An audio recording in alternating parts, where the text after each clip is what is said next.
Hai Hana, perkenalkan saya adalah teacher yang akan memberikan atau menjelaskan materi mengenai mikroekonomi kepada Hana.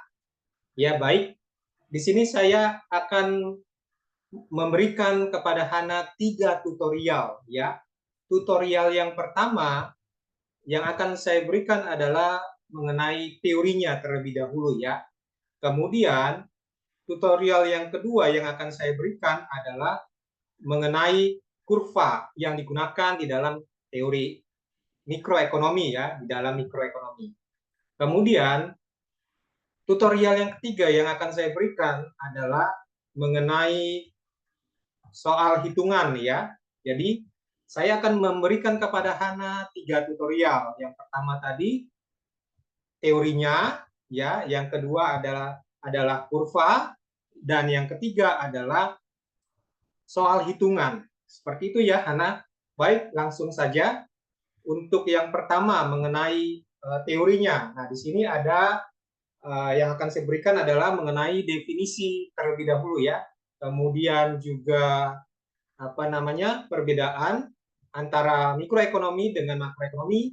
Lalu berikutnya juga saya akan menjelaskan permintaan dan penawaran dan jika ada kesempatan berikutnya saya akan menjelaskan kepada Hana materi-materi mikroekonomi yang lainnya. Nah, di sini ada capaian pembelajaran ya. Tadi sudah disebutkan bahwa saya akan memberikan 3 tutorial kepada Hana ya. Di sini saya akan menjelaskan teorinya, bentuk-bentuk kurva dan soal hitungan gitu ya. Nah, perlu diketahui bahwa soal hitungan untuk mikroekonomi lebih banyak dibandingkan dengan soal hitungan yang ada di dalam makroekonomi. Seperti itu ya. Nah, untuk metode pembelajaran ya, cara yang saya pakai ya di dalam memberikan pembelajaran ini adalah pertama menjelaskan istilah-istilah yang ada dalam mikroekonomi ya, misalnya price selling, QEOing, ratio coupons, price floor dan lain-lain. Kemudian saya akan memberikan contoh kasus di dalam negeri. Seperti itu ya. Nah, misalnya price selling. Nah, kalau di dalam negeri price selling ini istilahnya apa? Nah, seperti itu. Nah, price selling di dalam negeri istilah yang dipakai adalah plafon harga, ya, pagu harga, harga eceran tertinggi, gitu ya, harga maksimum yang dikenakan oleh pemerintah terhadap suatu produk, di mana produsen dan atau penjual tidak boleh menjual produk melebihi harga maksimum yang dikenakan oleh pemerintah tadi, ya. Misalnya pemerintah menetapkan atau mengenakan harga beras maksimum 12.800 ya, harga maksimum beras 12.800. Artinya produsen atau penjual tidak boleh menjual beras melebihi 12.800 seperti itu ya. Nah, ini untuk melindungi konsumen sehingga harga beras tersebut terjangkau oleh semua konsumen. Seperti itu. Nah, kalau price floor, istilah yang dipakai di dalam negeri adalah harga terendah, gitu ya, harga dasar, gitu ya. Nah, ini biasanya diberikan untuk melindungi produsen atau petani, gitu ya. Nah, kalau price selling tadi untuk melindungi konsumen, kalau price floor untuk melindungi produsen, dalam hal ini petani, seperti itu. Misalnya, pemerintah menetapkan harga terendah untuk padi atau beras, gitu ya, 11.000. Nah, produsen atau penjual beras ya tidak boleh menjual beras di bawah harga itu ya. Nah, oleh karena itu sangat menguntungkan bagi produsen atau penjual beras karena mereka dapat menjual beras dengan harga yang lebih tinggi ya, lebih tinggi dari harga 11.000 seperti itu ya. Nah, itu adalah price selling, itu adalah price floor ya. Jadi price selling dan price floor sudah saya jelaskan. Kemudian ada istilah queuing gitu ya. Queuing ini antrian gitu ya. Nah, tadi kan pemerintah menetapkan harga maksimum ya, price selling gitu ya, harga maksimum sehingga harga beras itu terjangkau oleh konsumen. Nah, atau harga beras menjadi lebih murah gitu ya. Nah, oleh karena itu queuing atau antrian ini menyebabkan apa konsumen berbondong-bondong mendatangi pasar ya hanya untuk mendapatkan beras dengan harga murah gitu ya. Nah, sebagian konsumen tidak mau antri berjam-jam untuk mendapatkan beras harga murah gitu ya. Sebagian konsumen yang tidak mau antri itu kemudian meninggalkan pasar ya. Nah, oleh karena itu price selling tidak semua konsumen menikmati price selling ya, karena sebagian meninggalkan pasar gitu ya. Ini adalah kelemahan dari price selling ya, menimbulkan queuing atau antrian berjam-jam gitu ya, antrian. Nah, kemudian ration coupons. Ration coupons ini adalah kupon yang diberikan pemerintah ya kepada konsumen, di mana konsumen itu bisa membeli barang, misalnya dalam hal ini minyak goreng ya dengan harga murah, tetapi jumlah minyak goreng yang dibeli ya terbatas, dibatasi jumlahnya, mungkin hanya diperbolehkan membeli 2 piece atau 2 kantong minyak goreng seperti itu ya. Jadi konsumen dapat menggunakan kupon yang diberikan oleh pemerintah tadi untuk membeli minyak goreng dengan harga murah, tetapi dibatasi jumlahnya. Seperti itu ya Hana ya. Kemudian berikutnya adalah mengenai ekonomi ya. Jadi sebelum membahas mengenai mikroekonomi dan makroekonomi, saya akan menjelaskan terlebih dahulu kepada Hana apa yang dimaksud dengan ilmu ekonomi. Ya, ilmu ekonomi adalah ilmu tentang alokasi sumber daya yang terbatas untuk memenuhi kebutuhan manusia yang tidak terbatas gitu ya. Nah, di sini ada gambar minyak, ada gambar bahan bakar minyak. Nah, bahan bakar minyak ini sumber daya terbatas, persediaan atau cadangan minyak bumi di dalam negeri itu terbatas ya. Nah, kemudian di sampingnya ada gambar antrian mobil yang mengisi BBM gitu ya, mengisi bahan bakar minyak. Nah, semakin banyak mobil yang digunakan oleh konsumen gitu ya, semakin banyak kebutuhan akan bahan bakar minyak atau BBM-nya menjadi tidak terbatas gitu ya. Nah, bagaimana caranya dengan BBM yang terbatas ini dapat memenuhi kebutuhan BBM yang tidak terbatas ini? Nah, itu dipelajari di dalam ilmu ekonomi. Nah, di sini salah satunya pemerintah melalui Pertamina memutuskan 50% bahan bakar minyak diproduksi di dalam negeri, sedangkan 50% lagi diimpor dari luar negeri. Gitu ya. Ini caranya. Nah, hal ini termasuk dalam makroekonomi. Begitu ya, Hana ya. Kemudian sumber daya terbatas yang lain adalah uang ya. Uang yang dimiliki konsumen terbatas gitu ya. Sementara konsumen itu kebutuhannya tidak terbatas ya. Konsumen butuh beras, butuh gula ya.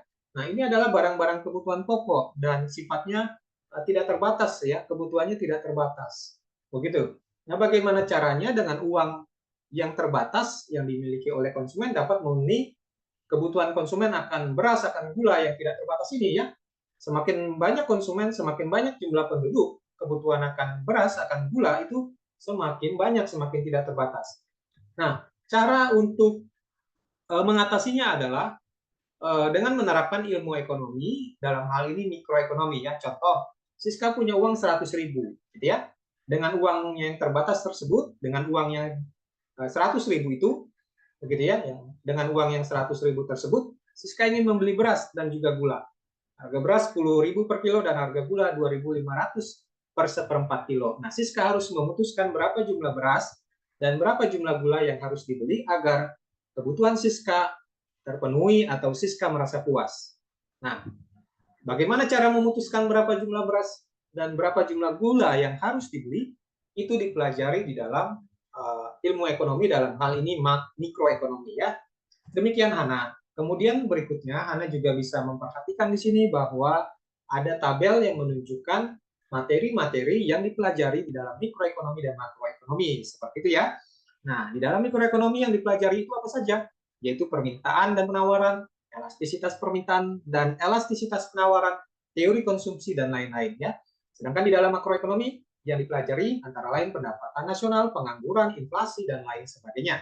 Nah, ini adalah gambaran besar ya, gambaran atau garis besar ya untuk dapat membedakan antara mikroekonomi dan makroekonomi berdasarkan materi yang dipelajarinya. Seperti itu ya Hana.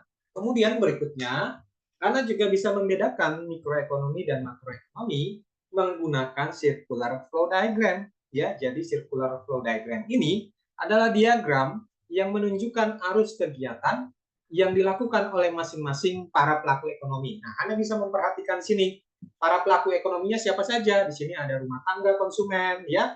Kemudian juga ada rumah tangga produsen atau perusahaan, kemudian ada rumah tangga pemerintah, ada rumah tangga luar negeri, ada rumah tangga, ada lembaga keuangan, ya. Nah, Anda juga bisa memperhatikan sini kegiatan ekonomi apa saja yang mereka lakukan, gitu ya. Nah, oleh karena itu, Anda bisa menyimpulkan mikroekonomi itu yang dipelajari kegiatan ekonomi yang dilakukan oleh siapa gitu ya, siapa pelaku ekonominya dan kegiatan ekonominya apa. Nah itu, demikian pula dengan makroekonomi, ya yang dipelajari siapa pelaku ekonominya dan siapa kegiatan ekonominya. Ya demikian Hana ya. Kemudian di sini adalah penjabaran ya. Tadi sudah disebutkan bahwa untuk membedakan mikroekonomi dan makroekonomi dapat menggunakan circular flow diagram. Karena itu di sini disimpulkan bahwa mikroekonomi itu definisinya adalah ilmu yang mempelajari kegiatan ekonomi yang dilakukan oleh konsumen dan perusahaan secara individu ya. Penekanannya secara individu ya. Nah, Anda bisa perhatikan di sini ada kegiatan ekonomi dan ada konsumen dan perusahaan. Nah, itu tadi sudah disebutkan di dalam circular flow diagram ya, seperti itu. Kemudian berikutnya ini adalah penjabaran dari masing-masing pelaku ekonomi dan kegiatan ekonomi ya. Nah, contoh konsumen ya sebagai pelaku ekonomi ya. Kegiatan ekonominya apa? Membeli dan mengkonsumsi barang dan jasa yang dihasilkan perusahaan. Nah, ini ada kaitannya dengan permintaan, elastisitas permintaan dan teori konsumsi ya. Anda bisa memperhatikan di sini kegiatan ekonomi yang dilakukan oleh konsumen ya. Gambar pertama menunjukkan sejumlah konsumen membeli sayuran di pasar tradisional seperti itu ya. Itu kegiatan ekonominya. Gambar kedua menunjukkan konsumen ya membeli pakaian gitu ya. Nah, itu juga kegiatan ekonominya.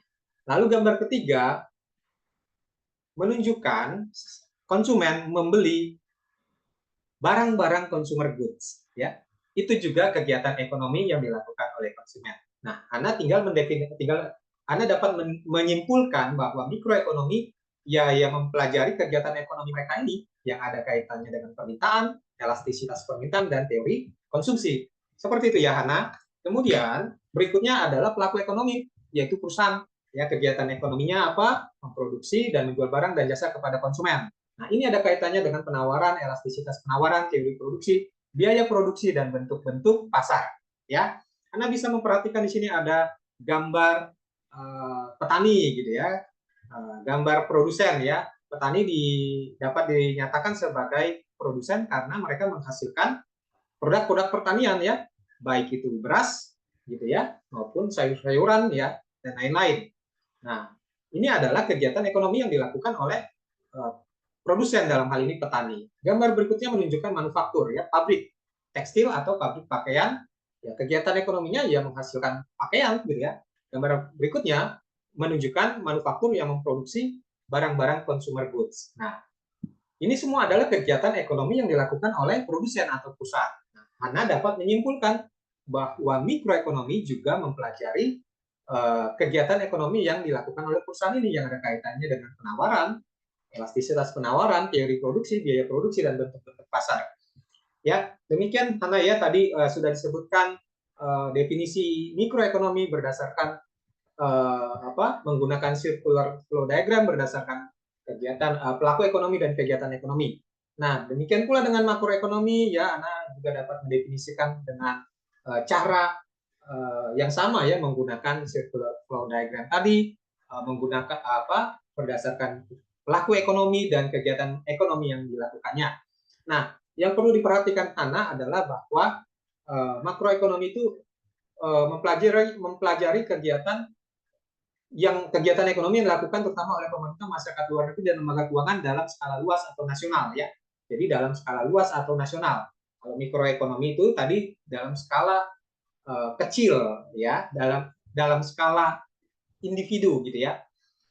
Nah, perlu diperhatikan juga bahwa dalam makroekonomi juga dipelajari kegiatan ekonomi yang dilakukan konsumen dan perusahaan tetapi secara agregat atau nasional, bukan konsumen dan perusahaan secara individu ya.